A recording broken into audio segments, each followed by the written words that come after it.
On Plugged In, America's military foothold in Asia may be slipping. The Americans are very rude. Philippine President Rodrigo Duterte ending a major security pact allowing U.S. forces to train on Philippine soil. That's fine. We'll save a lot of money. U.S. President Donald Trump is downplaying the importance of the Visiting Forces Agreement. But military officials say it could be a major turning point for U.S. strategy in the region. What happens to America's military presence in the Pacific? And what could it mean for China's ambitions in the South China Sea? Plugged In examines U.S. Philippine relations at a crossroads.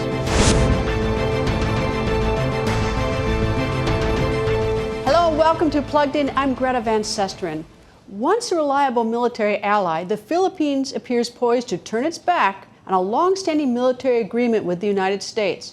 Earlier this month, Philippine President Rodrigo Duterte announcing his decision to end the Visiting Forces Agreement with the United States. That agreement, the VFA, allows American soldiers visa-free access to train at military bases in the Philippines. Top American military officials say this decision is a major misstep in U.S.-Philippine relations.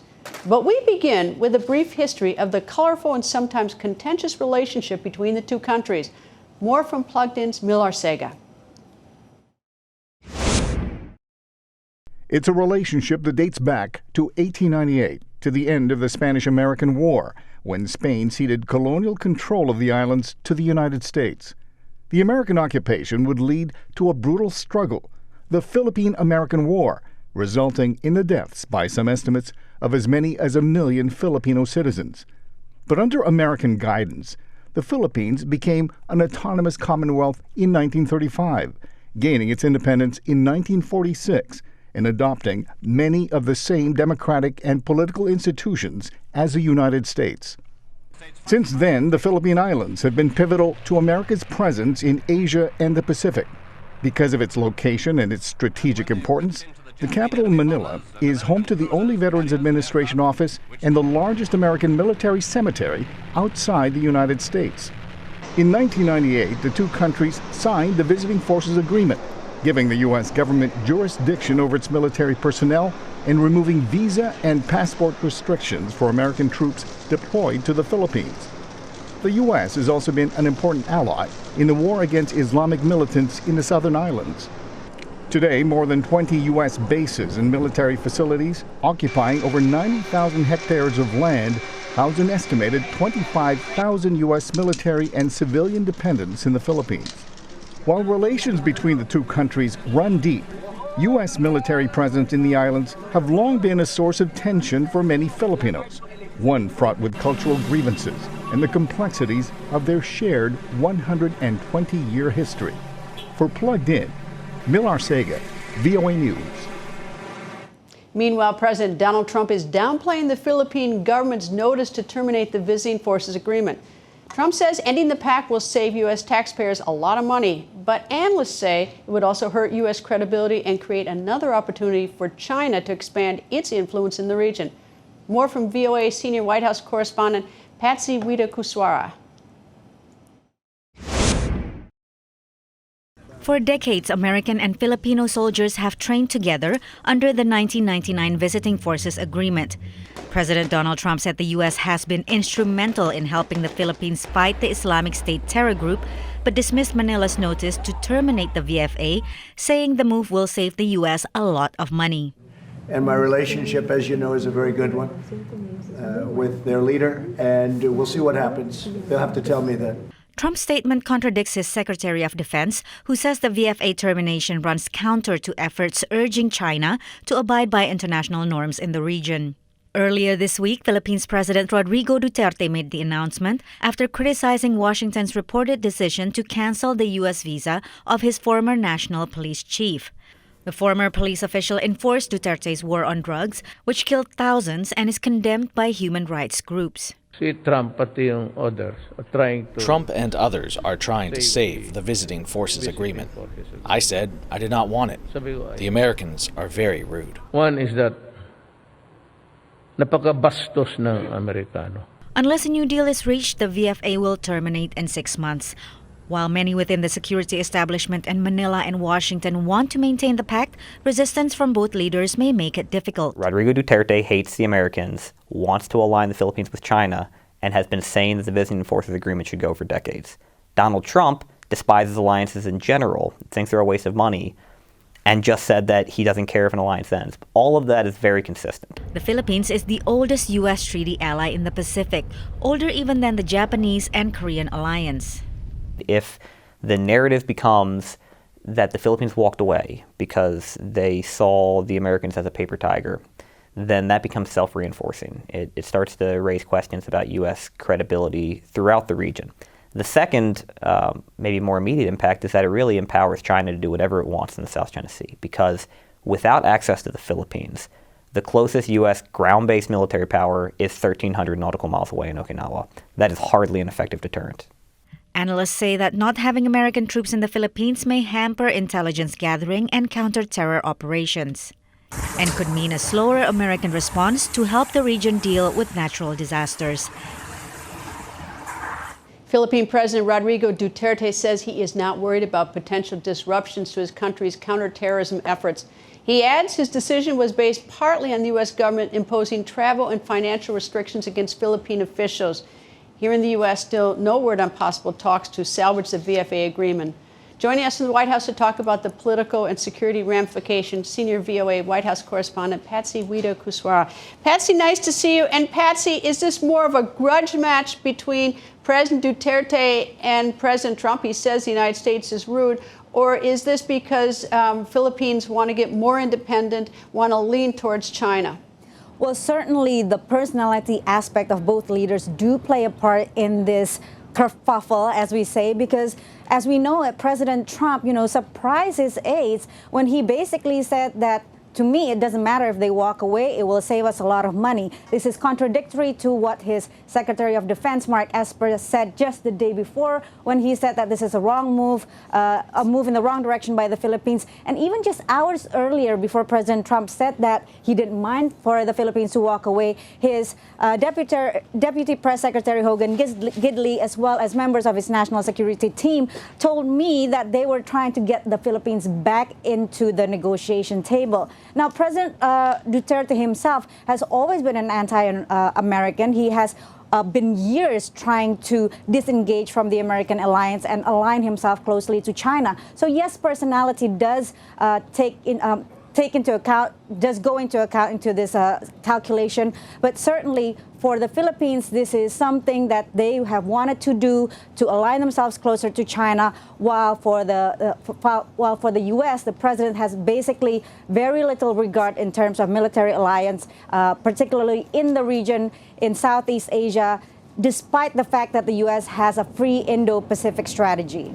Patsy, the 1998 VFA is not the only sort of alliance that we've had with the Philippines. It's gone back decades, has it not, where we've had military support to the Philippines and training?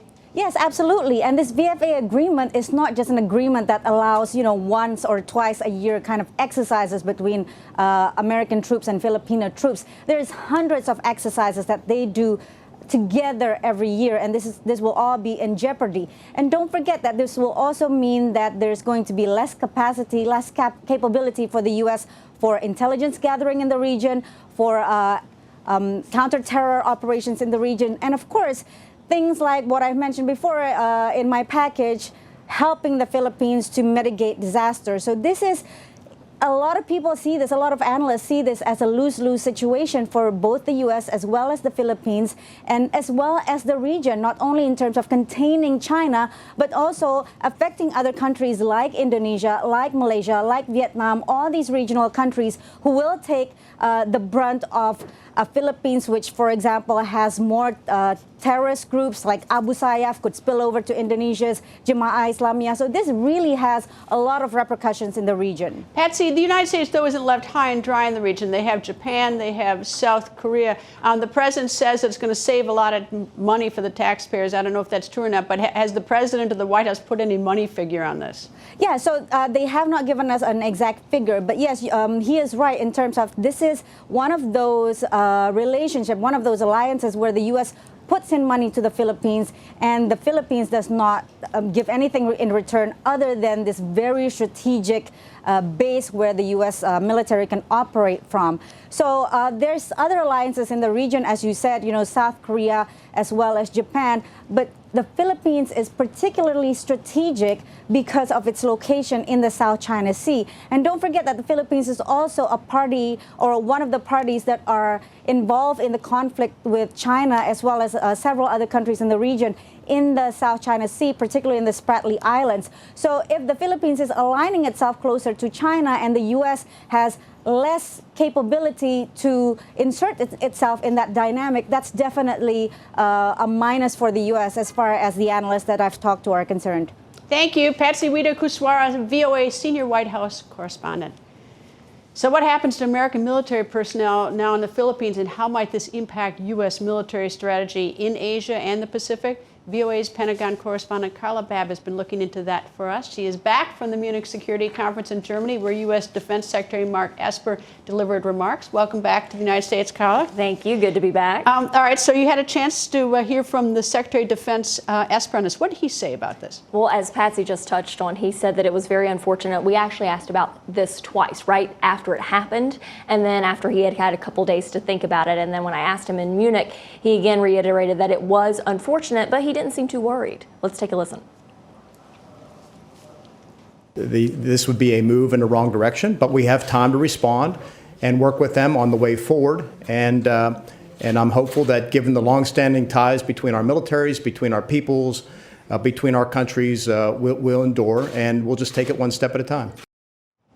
And defense officials that I spoke with did say that there has been some posturing involved with this, that this was potentially a nuclear response to a very small issue, but they know that they have 180 days to work this out. You know, it's sort of interesting, though. We just listened to what Secretary Esper said, and the Filipino military also doesn't want the VFA to go away. It's Duterte saying this to President Trump. Duterte says the United States is rude. They've done this saber rattling. It's now 180 days. Is this really sort of strategic, or is this about that visa that wasn't awarded the Filipino official? Well, a lot of people think that this is very much to do with that visa, and this is Duterte acting out. But if you take a step back, this has been bubbling up since 2016, since Duterte first came into office. He's made no qualms about how he feels about America. He does not like the American alliance. He feels that there are war games going on the Philippines whenever the U.S. comes in and carries out exercises.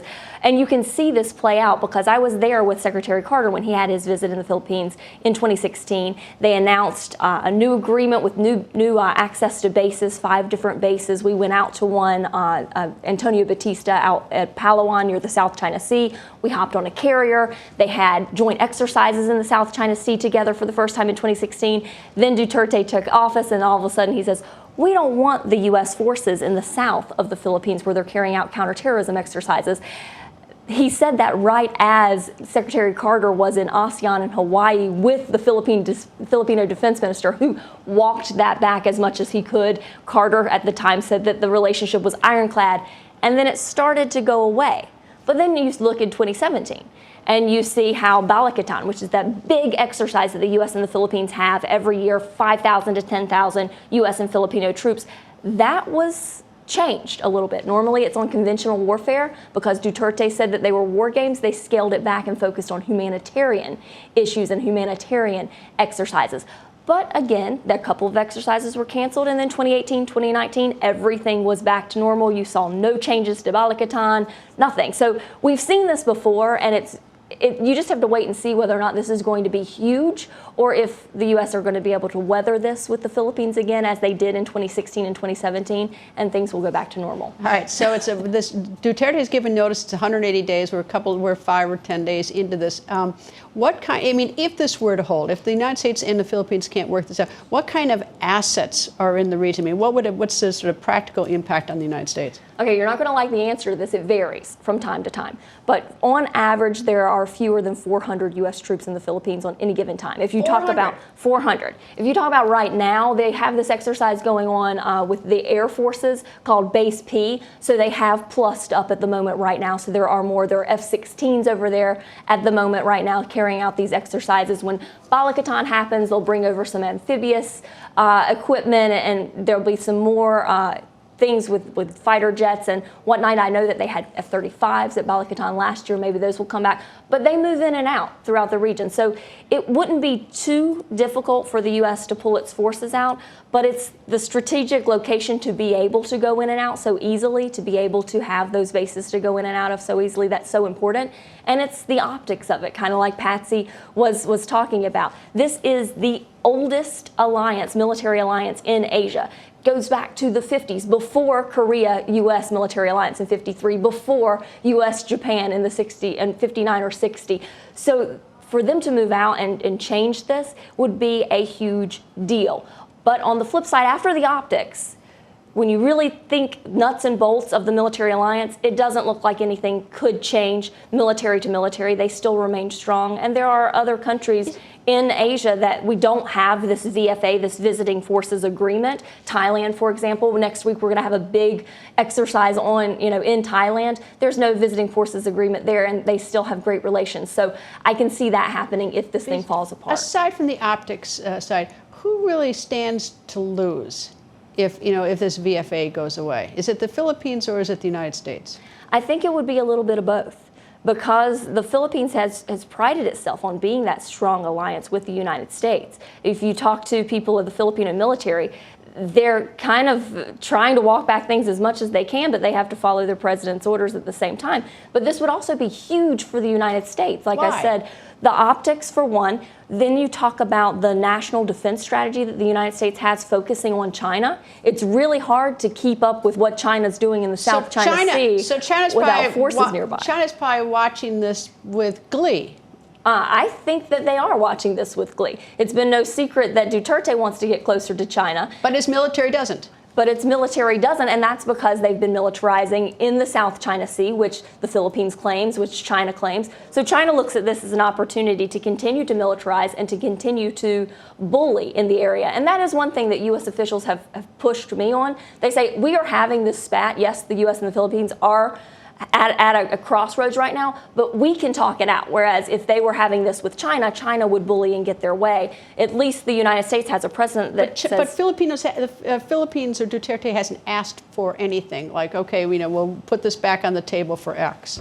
Not yet. Not yet, but that could be coming up. There was a 5-year agreement signed in 2015 that's going to be ending this year, a military aid package. It was almost $500 million in aid. So that could be something that we see coming out in those closed-door negotiations. And of course, if the Philippines get hit with a typhoon or something, because the U.S. military has helped in a humanitarian crisis. But Carla, thank you. Carla Babb, our VOA Pentagon correspondent.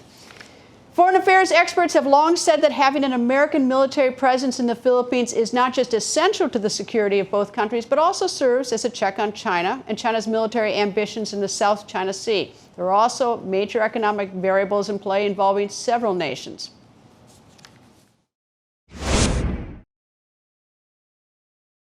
For starters, nearly $3.5 trillion worth of global trade passes through the South China Sea every year.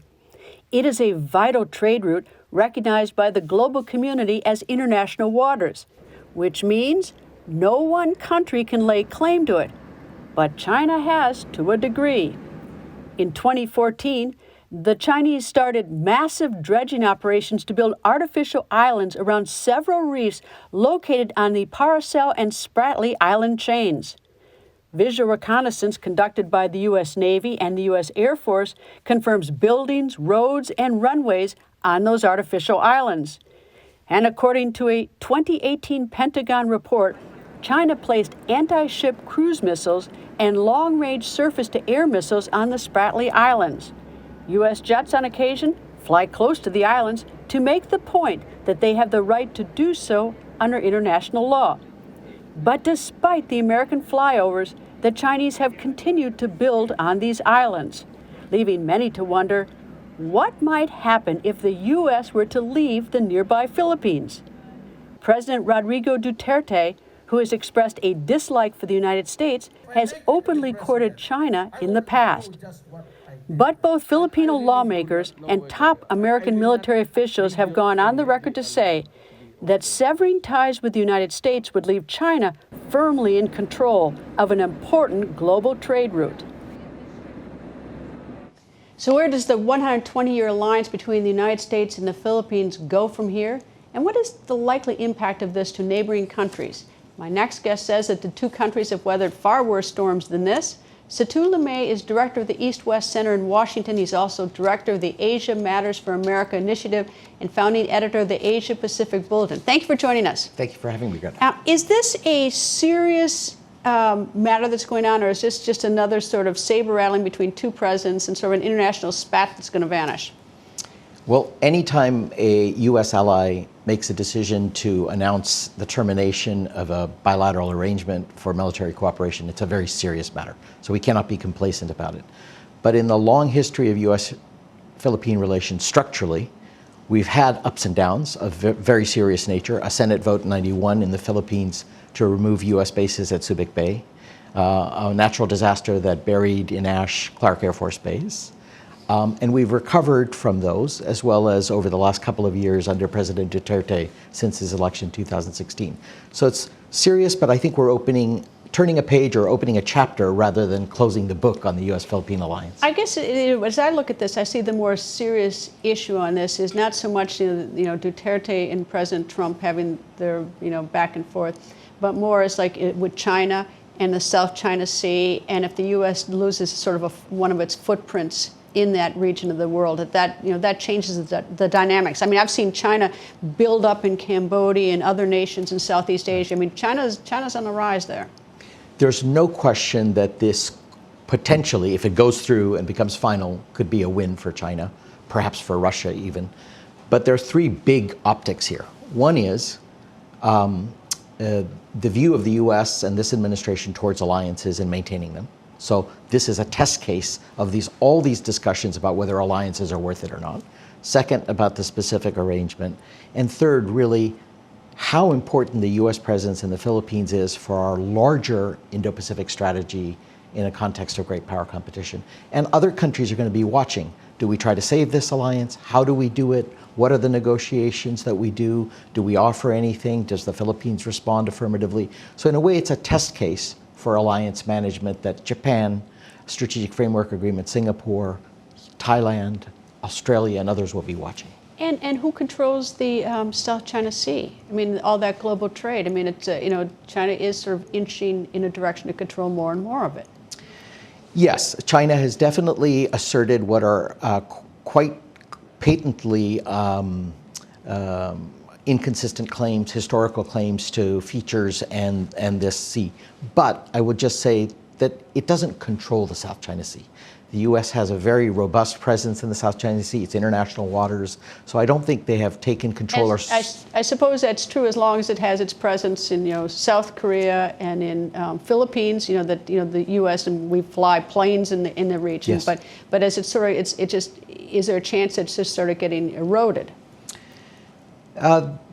There is always a chance that we are not responding in the way we need to, but I will just say that there is general confidence that the U.S. force posture, U.S. forward presence, U.S. capabilities are still robust enough to deter. And that's really what the U.S. forward presence and posture is about, is deterrence, avoiding a conflict, not necessarily fighting one. And I think the Philippines is important to that part of that presence and posture. How important is it as the rest of the world watches this? Show goes all around the world. I mean, if you're in Africa, for instance, and you're watching this, are you thinking to yourself, well, that's just the Philippines and the United States, we're over here, or does this have a profound sort of global impact? As I said, for the reasons that there have been articulations from this administration questioning whether alliances make sense, they're financially worth it, they have dividends and payoffs for the American people and the American government, people will be watching in a way that they might not have been watching 20 years ago or 15 years ago for a spat that could be worked out at the Defense Department level. So I do think it has big implications. We'll just have to see. It happened on February 11th, the announcement. So we're really just a couple weeks in. I guess so. What's a little bit different than this? I mean, the president, has done some saber rattling with NATO, saying, maybe we'll pull out of NATO because they're not paying or whatever. I mean, he has bluffed like that. But in this particular instance, it's not the U.S. walking away from the VFA. It is President Duterte who is pulling the plug on it, if indeed he pulls the plug on it. There are 180 days to this. Right. That's right. This is not a case in which the U.S., in fact, I just go back a year, 2 years. President Trump went to the Philippines, met Mr. Duterte at the East Asia Summit in 2017. Secretary Pompeo went there and restated the importance of the alliance, made a specific statement on the importance and applicability of the U.S. Philippine alliance. And here we are with Philippines responding to this issue of potentially this visa. We're not sure exactly what he's responding to. But I do think that cooler heads will prevail in the next 180 days. And the U.S. has aided the Philippines in its fighting terrorism. Huge. The Marawi attack by the militant Islamists in 2017, the U.S. intelligence, reconnaissance, advice, the Balakatan exercises that were mentioned earlier in your program. This is part of, the VFA is part of a scaffolding of the Mutual Defense Treaty, the Enhanced Defense Cooperation Arrangement, and the VFA. If you start pulling stuff out, the scaffolding could fall. But what you need to do is make sure that you reinforce it. And that's what the next 180 days needs to be about, is reinforcing that alliance. We've been seeking to do so. Or if you're Duterte, you better look to China to see if China's going to step in and do all the things on terrorism, military protection, and national disaster help. Well, given China's behavior on its Uyghurs in Western China, I don't think I don't think you can count on them to come to the Philippines. And also, my understanding is the Chinese too are worried that the Philippine-U.S. relationship does go through ups and downs, and there may be an up as a result of this. We're at a down right now. We're at a down right now, but we could reinforce the relationship by renegotiating some elements of it and making some elements stronger. Satu, thank you. Thank you very much. Satu LeMay, Director of the East-West Center in Washington. And before we leave, an update on the coronavirus outbreak. Health officials in China are reporting a declining number of new cases. But the World Health Organization is cautioning that it's too early to draw any conclusions from the apparent decline in new coronavirus cases in China. So far, nearly 2,000 people have died from coronavirus, and health officials around the world continue to urge people to take all appropriate precautions. For instance, in Bangladesh, where at least 300,000 Rohingya refugees live in a very crowded condition in Cox's Bazar, preventive measures are being taken. Here's VOA's Kevin Enix. Bangladesh health officials say the country has yet to have a positive case of coronavirus.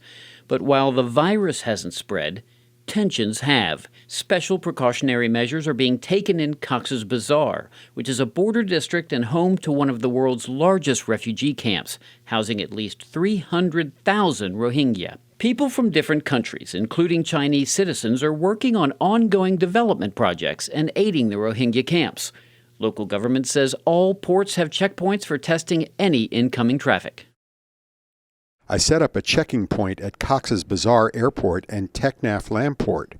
Foreigners have been kept under special surveillance, including Chinese citizens. We have all kinds of preparations. Isolation wards and cabins have been prepared at the Cox's Bazar District Hospital as precautionary measures. Public awareness programs are also being implemented in the highly populated Rohingya camp. Health education is being provided at the Rohingya camp. Various programs have been taken to prevent the spread of the virus. All health advisors at this time suggest basic hygiene solutions like washing hands regularly. For Muazzam Hossein Shakil in Cox's Bazar, Bangladesh, this is Kevin Enix, VOA News. Thank you to my colleague, Kevin Enix. And that's all the time we have for today. Stay plugged in by liking us on Facebook at Voice America. You can also like my Facebook page at facebook.com/Greta. And do follow me on Twitter @Greta. Thank you for being plugged in.